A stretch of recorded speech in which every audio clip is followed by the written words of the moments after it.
Right, it is 8 minutes past 9 o'clock. Don't worry, you are just right in time for the latest update on our segment today on the state of the nation. And of course, today being the 7th day of July, the year 2026, just like always since the year 2021, the world has been celebrating the World Kiswahili Day.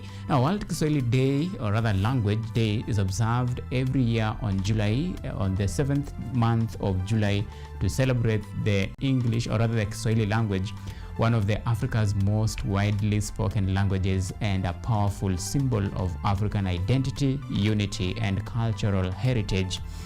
Now, the day was proclaimed by UNESCO in the year 2021, the first African language to be recognized with its own international day. Now, in the year 1950s, it was associated with the promotion of Kiswahili as a language of unity and liberation, particularly during the independence movement in the region. Today, the date highlights the language contribution to education, culture, diplomacy, and regional integration. And that's why this particular day is quite synonymous and very important in the calendar, not only here in the Republic, the great 254 Republic, but in every native Swahili-speaking nation. And in that regard, it has been celebrated by UNESCO since the year 2021, recognized by that matter. So this is the 5th edition of it since it was officially recognized by the United Nations, that is the UNESCO chapter of it.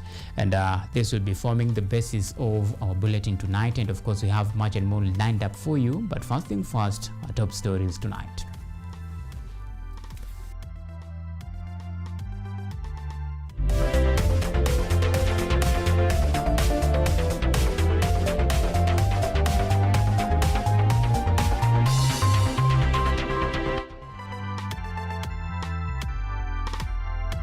TV Primetime News with Auma Evans.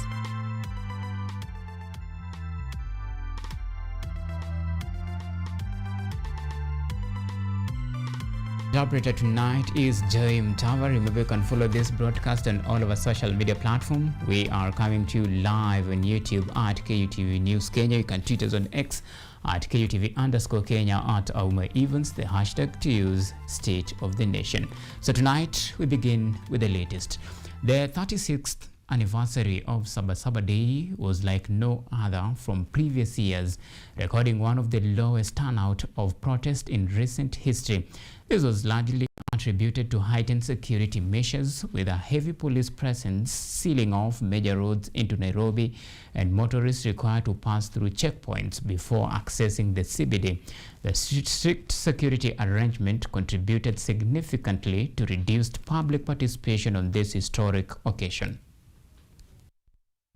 This year's Sabasaba Day was different compared to the previous ones, with calm and silence being witnessed in the country as it celebrated the 36th anniversary of the heroes who fought for multipartyism in the early 90s. From the early morning hours, police mounted checkpoints and roadblocks on all major roads leading into Nairobi Central Business District, including Thika Road, Mombasa Road, Wayakiwe, Jogoo Road, Lang'ata Road, Ngong Road, Kiambu Road, Juja Road, and Uhuru Highway. Motorists and pedestrians were subjected to strict security checkups, with only a limited number of people allowed into town.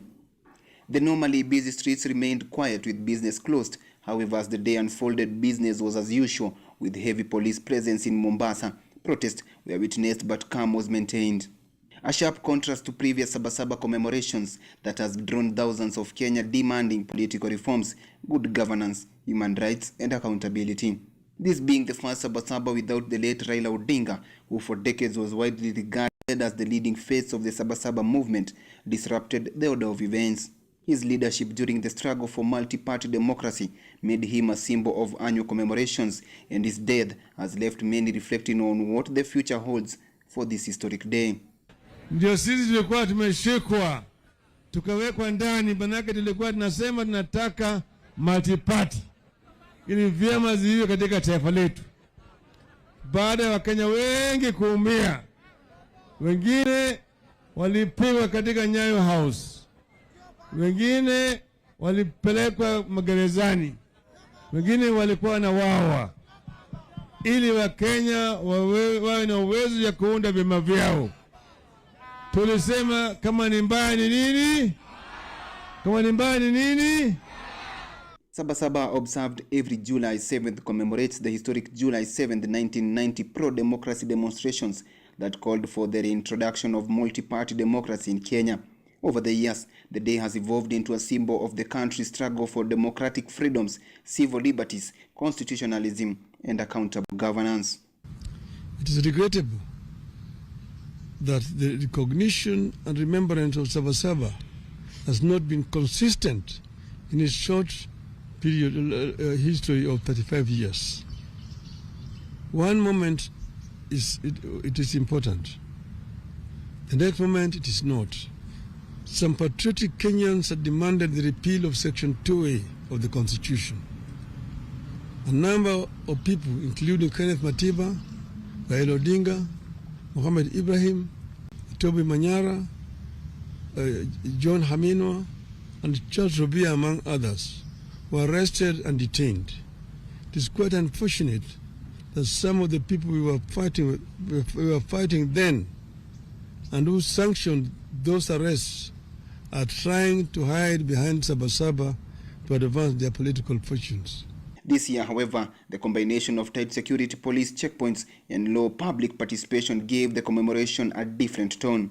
What has historically been a day of mass mobilization and civic activism turned into a quieter observation, reflecting both a changing political landscape and the enduring legacy of the man who for many years became synonymous with the Sabasaba movement. Edward Nyamo, KUTV. All right, thank you, Edward Nyamu, for that comprehensive reporting. Still on matters Sabasaba, now police mounted roadblocks on major routes leading to the Nairobi Central Business District to restrict movement of demonstrators into the nation's capital during the Sabasaba demonstrations. Matatus and vehicles were subjected to severe restrictions at police checkpoints, causing heavy traffic and disruption across several major roads leading to CBD. Long queues were witnessed at bus stops as passengers searched for alternative transport. Along Wayaki Way, vehicles heading to town experienced build-up due to roadblocks at Kangemi, Overpass, Kino and Gaturu, while Thika Road also experienced heavy traffic as police officers erected barriers at Roysambu, Kasarani, Allsops and Guru Nanak.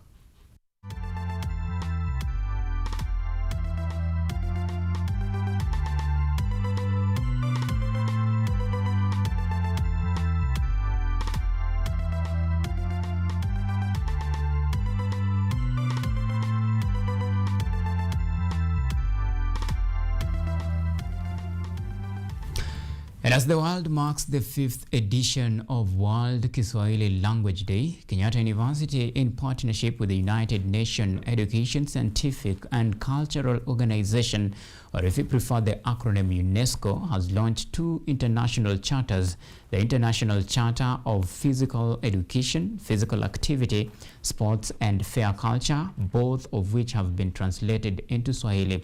The 2 charters will affirm every person's right to participate in physical education, sports and cultural activities while promoting equality, health, social cohesion, peace and sustainable development. Rajab Juma reports from KU's main campus. Every year on July 7, the world celebrates and honors Kiswahili as an international language and one of the fastest growing languages globally. Kenyatta University, in collaboration with the UNESCO, officially launched 2 international conventions: the International Charter of Physical Education, Physical Activity and Sport, and the Fair Culture, both translated into Kiswahili. The 2 instruments affirm every person's right to participate in physical education, sports and cultural activities while promoting equality, health, social cohesion, peace and sustainable development. World Kiswahili Day is a celebration of a language that unites more than 250 million people across Eastern, Central and Southern Africa and the diaspora. It is a language of trade, diplomacy, scholarship and everyday life.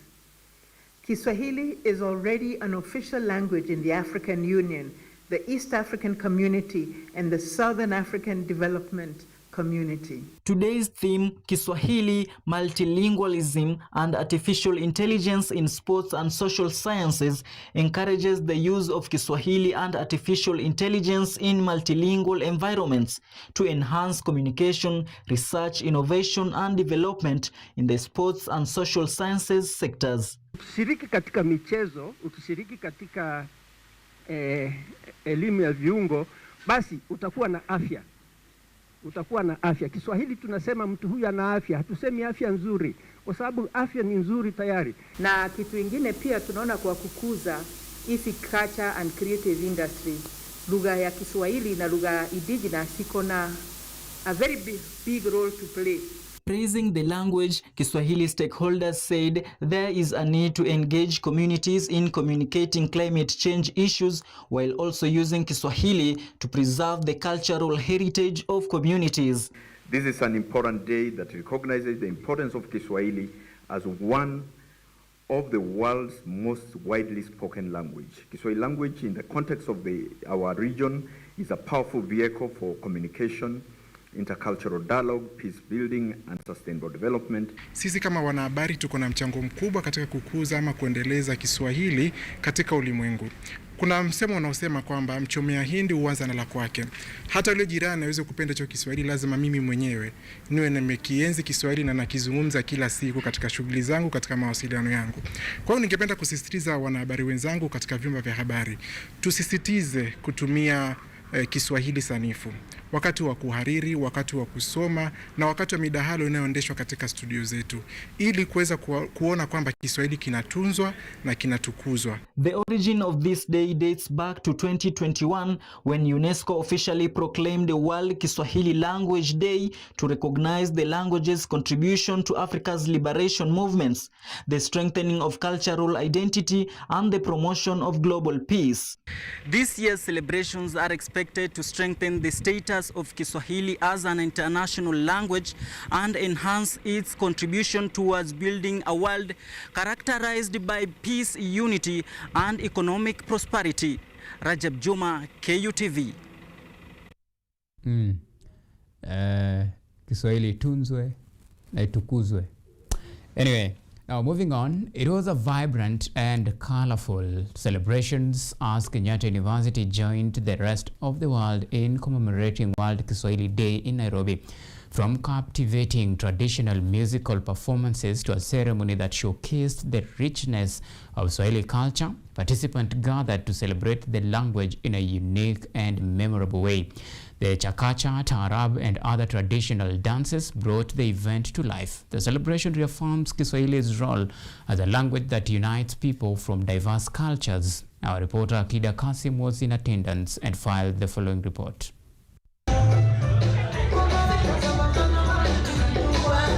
Excitement and enthusiasm filled the air during the World Kiswahili Day celebrations held at the Kenyatta University as participants came together to celebrate the language through culture, music and tradition.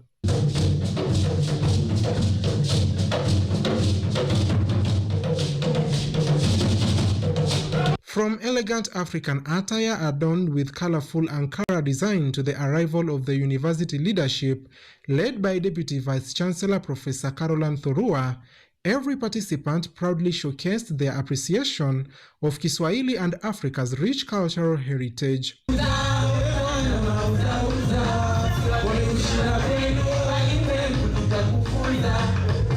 The event was not only about entertainment. Kiswahili poetry recitals added a unique touch to the celebrations, captivating the audience with powerful messages on language, culture, and unity. Kiswahili ni nahodha, huelekeza kwa busara. Sio lugha ya wahuni, kama anavyosema fulani. Huo ni mtazamo duni, usigande fikirani. Si kwamba naikweza, ni lugha iliyoadhimu. Lugha yangu ya utoto, toka nikiwa mtoto, hata sasa nimekuwa kusema naijua. As the entertainment gathered momentum, the venue transformed into a lively stage of celebration. Performances featuring chakacha, taarab, and other traditional dances drew many participants onto the dance floor, where they showcased their dance skills while celebrating Africa's cultural diversity. Various cultural groups also entertained the audience with performances aimed at preserving, promoting and celebrating the Kiswahili language through music, dance and other forms of artistic expression.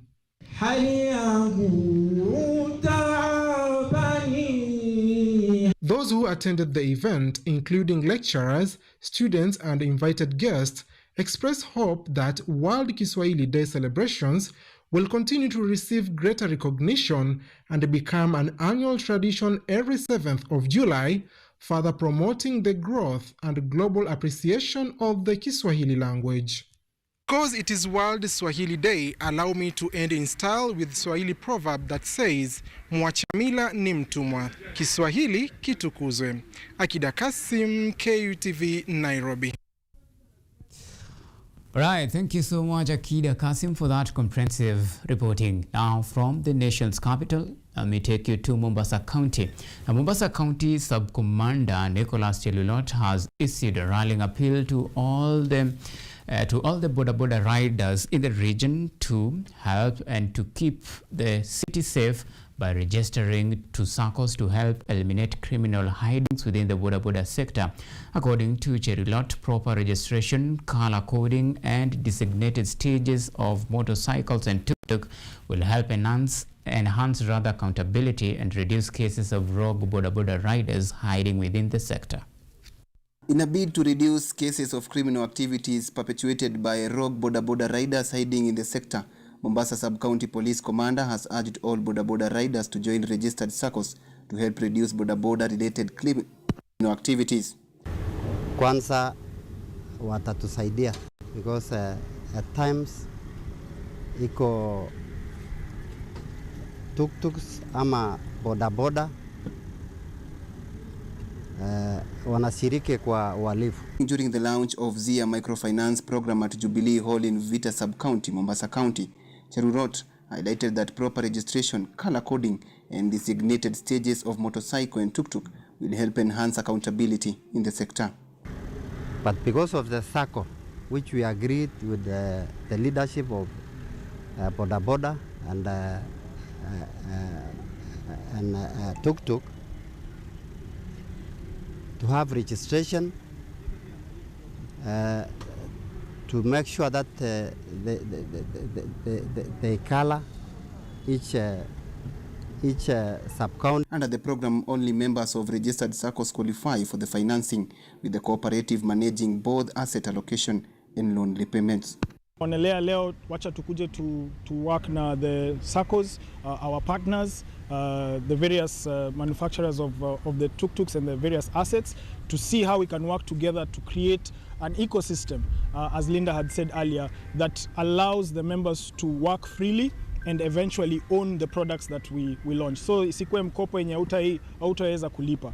We know the community, we live within the community, and this is the step towards freedom. The program is expected to improve access to affordable capital, enabling more transport operators to own income-generating assets while reducing dependency on costly The program is expected to improve access to affordable capital, enabling more transport operators to own income-generating assets while reducing dependency on costly conventional lending and reduce border-related crimes. Edward Nyamo, KUTV. Right. Stay tuned. The best is yet to come. We are taking a very short breather here on KUTV Primetime News. Remember, we still have much and more after the break.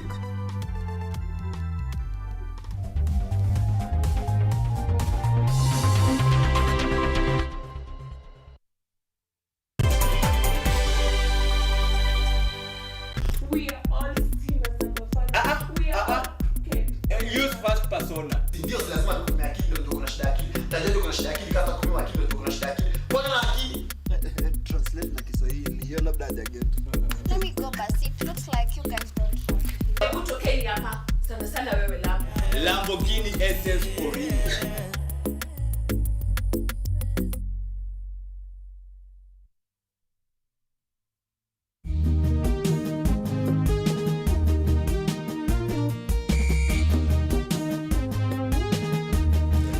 Neno lako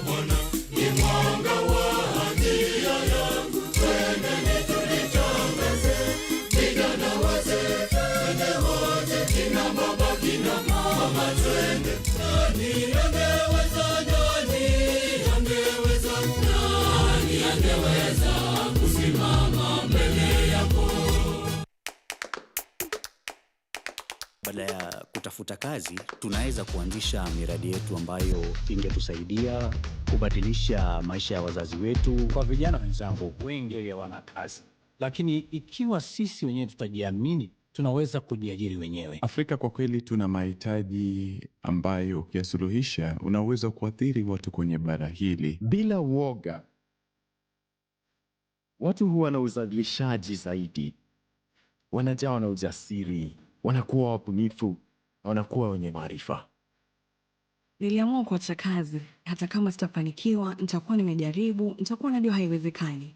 Hakuna kitu cha ajabu hapa. Kila anayepata ufanisi hufanya kazi usiku na mchana. Kitu kitakusukuma na kuwezesha kupata maarifa ambayo hukuwa nayo. Tunajaribu kutengeneza kitu kitakachopita mipaka ya nchi hii. Ikiwa unataka kubadilisha ulimwengu, anza na nyumbani.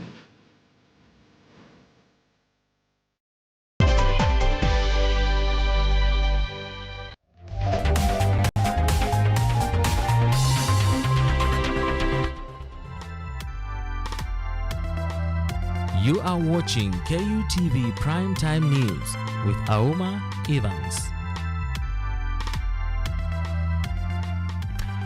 Welcome back and thank you for keeping it KUTV State of the Nation. Let's continue, shall we? Now, at least 4 people were killed and dozens injured after a public service bus collided with a trailer shortly after midnight along Nairobi-Mombasa Highway near the Kapitini in Athi River in Machakos County.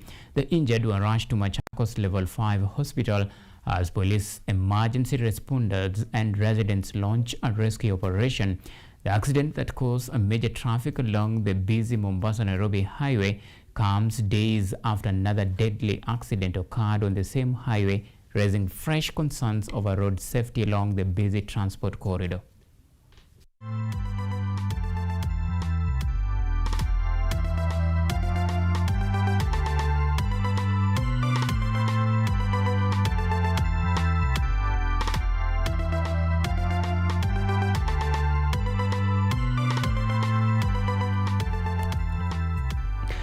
Right now, switching gears to the corridors of justice. Now, 2 Kenyan Italian nationals have refuted accusations of careless and reckless behavior following the purported destruction of Duma Villa, a 667 million luxury house in Malindi in Kilifi County by fire. According to prosecutors, the 2 property reportedly started a fire on May 25, 2026 and failed to put it out, causing it to spread to the nearby villa.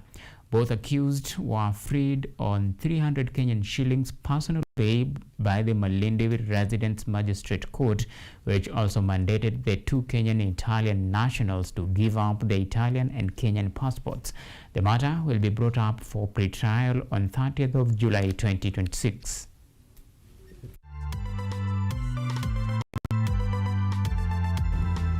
Is worth over 667 million shillings and has been admitted by my learned colleague that the accused persons have a property next to the property that has been destroyed. Bond and bail is a constitutional right which is decided on a case-to-case basis. I will therefore give the accused persons bond and bail terms. In the absence of a conviction in another criminal case, the accused persons are presumed innocent until proven guilty. As such, the accused person shall be released on a personal bond of 300,000. They will deposit their passports in court, mentioned on 23rd July 2026.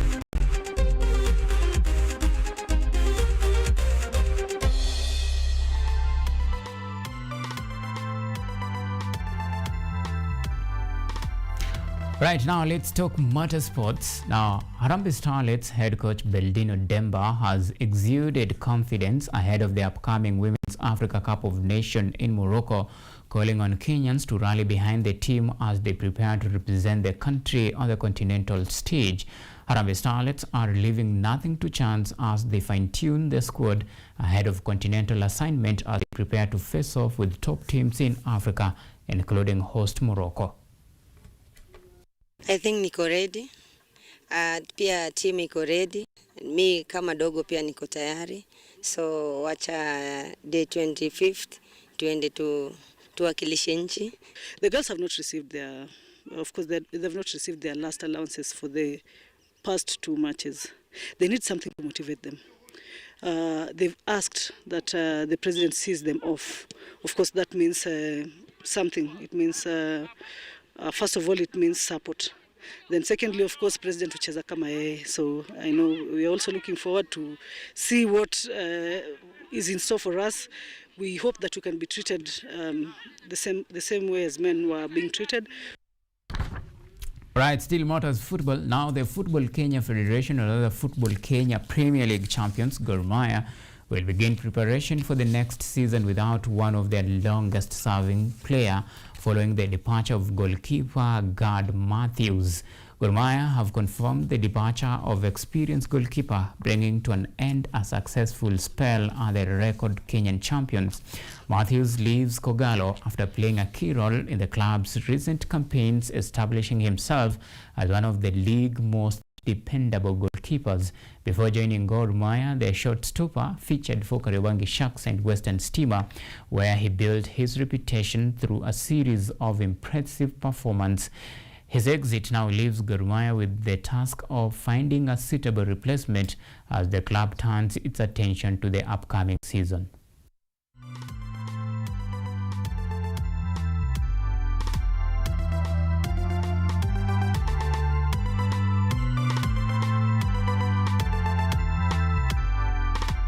And now the latest update on Talanta Stadium. Now, Deputy President Professor Kithure Kindiki inspected the construction of Talanta Stadium to track the progress of the 60-seater capacity stadium located along Ngong Road. Kindiki commended contractors for the progress made, expressing a lot of satisfaction with the pace of the construction, insisting that the facility will strengthen the Kenya's chances of hosting the 2025 or rather the 2027 Africa Cup of Nations.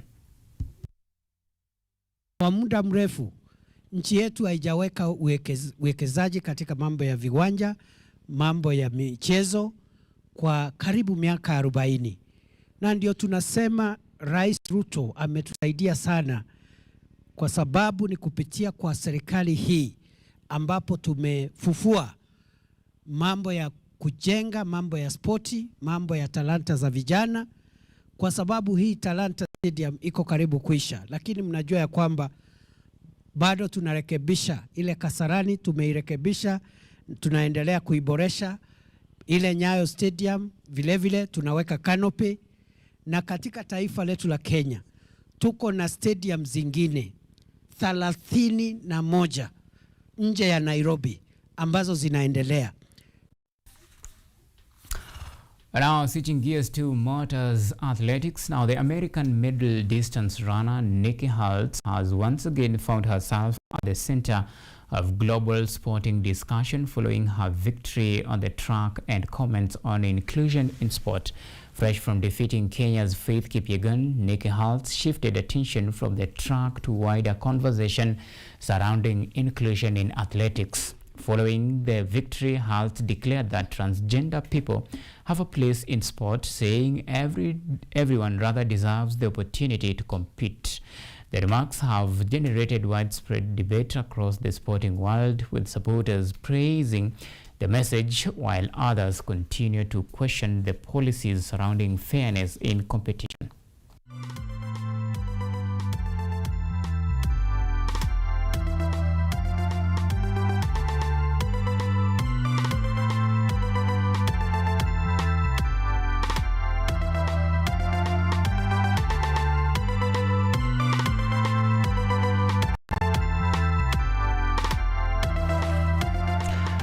Right, Now, from athletics, now let's focus on World Cup. Now, Spain booked a slot in the last 8 of FIFA World Cup after edging out Portugal in the round of 16 in a tightly contested encounter.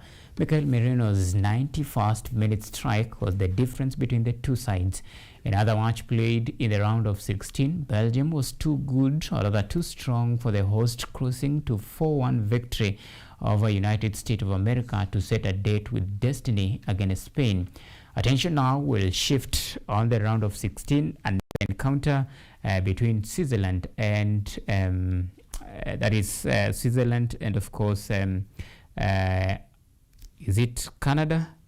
No, Switzerland and Colombia in another blockbuster encounter between these two teams. The winner of this particular match will face off Argentina in the quarterfinals of 2026 FIFA World Cup, which, by the way, Argentina have already booked their spot in the 2026 FIFA World Cup after beating Egypt, coming from behind to beat Egypt 3-2.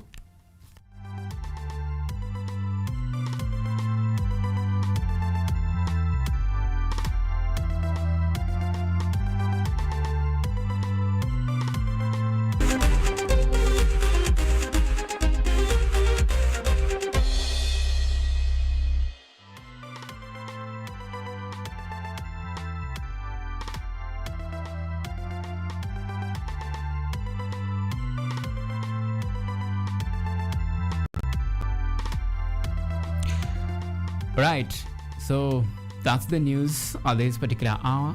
Stay informed, stay safe, and of course, before we say good night, it's just important to remind you, for those who are keen and those who are following the 2026 FIFA World Cup, remember the journey began with 48 teams, African teams 10. As we speak, we only have one African team still in the contention, and this particular team is Morocco. They already booked their spot in the round of 8, that is the quarterfinals, and of course they'll be playing against one of the best teams tipped to actually lift the 2026 FIFA World Cup, that is France.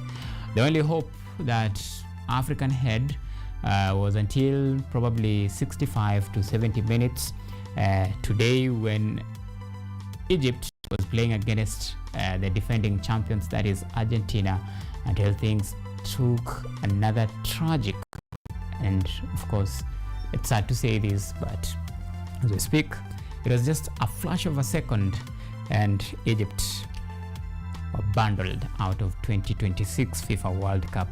Indeed, it's a sad day for Africans, if you ask me, but for those who support the GOAT, well, the celebration still continues. He still leads with 8 goals in this contention. He has actually scored in every match he has played in this 2026 FIFA World Cup. With that information, well, stay informed. Have a lovely weekend ahead. For those maybe will be starting their weekend earlier, and for those who will waking up for the job tomorrow, like the rest of us, have a lovely night, and as always, God bless.